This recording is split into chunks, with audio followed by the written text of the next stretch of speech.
نو لیدونکو السلام علیکم. تحریک طالبان د پاکستان د عمران خان ننواتې او عذرونه رد کړل.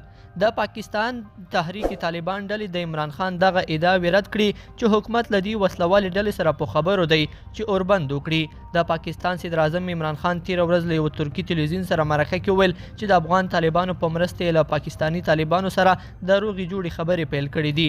نوموړي زیاته کړه چې د پاکستان طالبانو تحریک طالبان TTP څو ډلې دي چې په وینا یې ځینو یې د پاکستان له حکومت سره خبرو ته زړه ښه کړی دی، خو هغه روښانه نه کړه چې د پاکستاني طالبانو کوم قومندان ورسره خبرو ته زړه ښه کړی دی.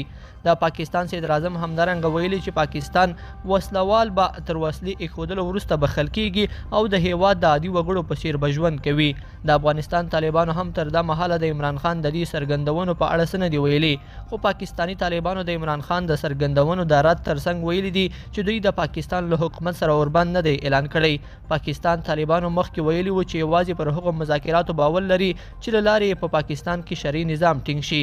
د پاکستان د طالبانو تحریک همدارنګه ټینګار کړی چې دوی یو متحده ډله ده او د مذاکراتو په اړه هم پالیسي روښانه ده. دا په داسې حال کې ده چې په دې وروستیو کې له پاکستان څخه د نامنویو راپورونه زیات شوي او په ځینو سیمو کې په ماین چاودنو کې د پاکستاني عسکرو هدف ګرځول شوي دي.